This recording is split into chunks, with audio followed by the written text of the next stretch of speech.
Polymerase Chain Reaction. Halo teman-teman, pada kesempatan kali ini kami dari kelompok 6 akan menjelaskan mengenai instrumen PCR. Apa itu PCR? Polymerase Chain Reaction atau PCR merupakan suatu proses sintesis enzimatik untuk melipat gandakan suatu sekuens nukleotida tertentu secara in vitro. Metode ini dikembangkan pertama kali oleh Caribbe Mullins pada tahun 1985. Fungsi VCR. VCR memiliki fungsi diantaranya 1. Amplifikasi urutan nukleotida. 2. Menentukan kondisi urutan nukleotida suatu DNA yang mengalami mutasi. 3. Bidang kedokteran forensik. 4. Melacak asal-usul seseorang dengan membandingkan fingerprint. Selain itu, saat ini VCR sudah digunakan secara luas untuk berbagai macam kebutuhan. Di antaranya 1. Isolasi gen. Berkat teknologi rekayasa genetik, kini para ahli dapat mengisolasi gen penghasil insulin dari DNA genome manusia, lalu menyisipkannya ke sel bakteri, agar bakteri dapat memproduksi insulin. 2. DNA sequencing. DNA sequencing adalah teknik untuk menentukan urutan basa nukleotida dalam molekul DNA. Urutan basa nukleotida ini disebut sekuen DNA, yang merupakan informasi penting tentang gen atau genom. 3. Identifikasi forensik. Jika identifikasi secara fisik sulit atau tidak mungkin lagi dilakukan, maka pengujian DNA adalah pilihan yang tepat. DNA dapat diambil dari bagian tubuh manapun. Kemudian dilakukan analisa PCR untuk mengamplifikasi bagian tertentu. DNA yang disebut fingerprint atau DNA sidik jari. 4. Diagnosa penyakit. Penyakit berbahaya seperti influenza A, H1N1 atau disebut flu babi memerlukan diagnosa yang tepat dan akurat. VCR merupakan teknik yang sering digunakan karena memungkinkan diagnosa dalam hitungan jam dengan hasil akurat. Bagian-bagian PCR. PCR terdiri dari beberapa bagian, diantaranya pertama, air intake fans, berfungsi untuk memastikan bahwa suhu dalam reaksi PCR tetap stabil dengan memungkinkan aliran udara yang diperlukan untuk mendinginkan atau memanaskan elemen tertentu. 2. Power on off switch, berfungsi untuk menghidupkan yaitu tombol on dan mematikan yaitu tombol off perangkat PCR. Ketiga, air exhaust fans, berfungsi untuk mengeluarkan udara panas yang dihasilkan selama proses PCR. Yang keempat, keypad, berfungsi untuk mengatur berbagai parameter reaksi PCR seperti suhu, waktu, dan jumlah siklus.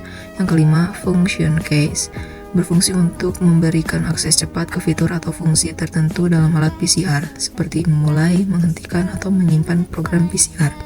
Yang keenam ada display, berfungsi untuk menunjukkan status saat berlangsungnya reaksi PCR, termasuk fase siklus, suhu, dan waktu yang tersisa untuk setiap langkah.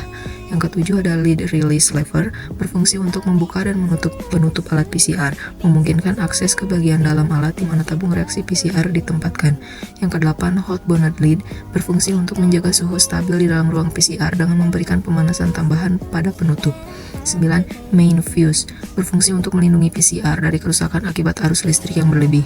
Yang ke-10 ada main power AC220V, berfungsi untuk menyediakan sumber listrik utama yang diperlukan untuk mengoperasikan alat PCR, dan ini merupakan tegangan standar yang digunakan di banyak negara untuk perangkat elektronik.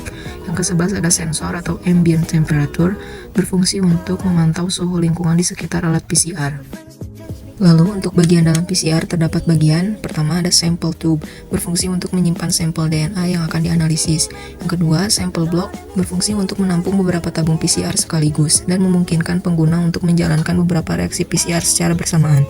Yang ketiga, heater plate, berfungsi untuk memberikan suhu atau menyambungkan panas pada tabung sampel. Dan yang keempat ada bonnet lock, berfungsi untuk mengunci penutup atau tutup alat selama proses amplifikasi DNA. Komponen PCR. Komponen-komponen yang diperlukan dalam proses PCR adalah yang pertama ada template DNA. Fungsi template DNA di dalam proses PCR adalah sebagai cetakan untuk pembentukan molekul DNA baru yang sama. Penyiapan DNA template untuk proses PCR dapat dilakukan dengan menggunakan metode lysis sel ataupun dengan cara melakukan isolasi DNA kromosom atau DNA plasmid. Yang kedua, primer.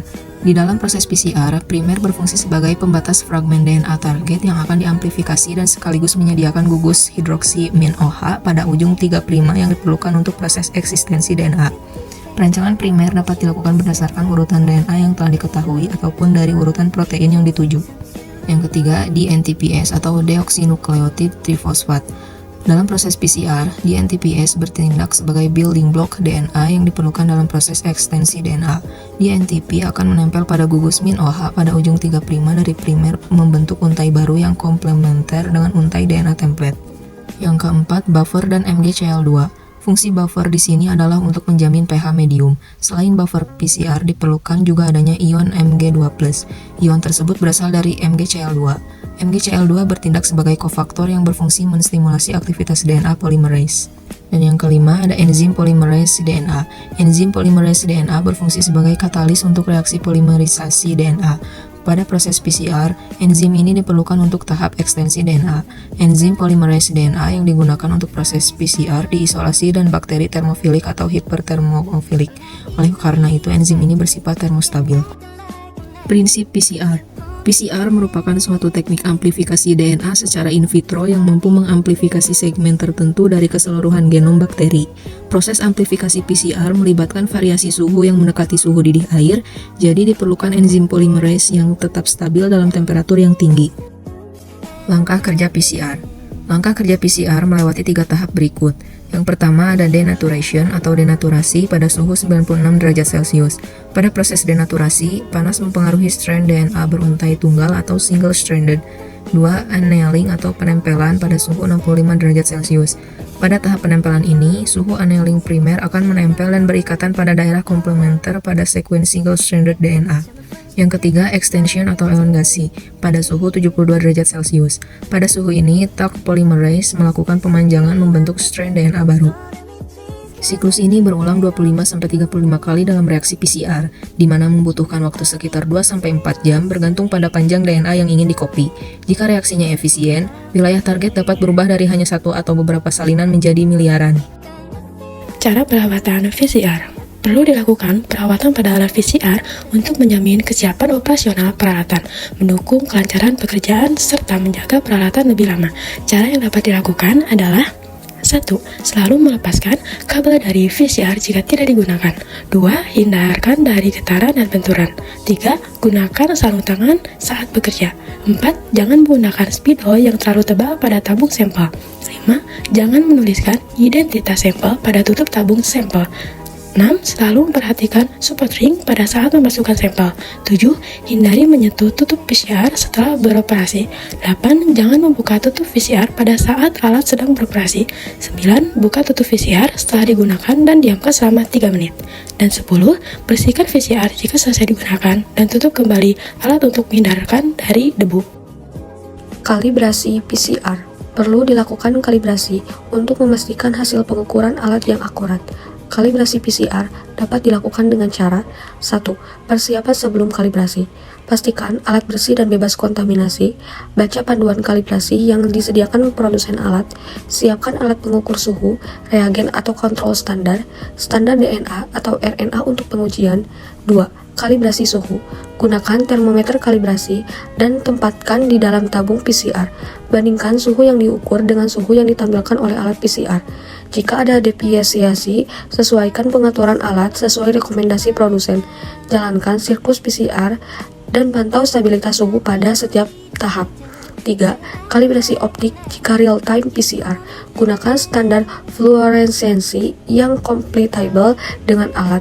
Verifikasi bahwa alat mendeteksi sinyal dengan benar. Jalankan sampel standar dengan berbagai konsentrasi untuk memastikan alat dapat mendeteksi perubahan intensitas fluoresensi. 4.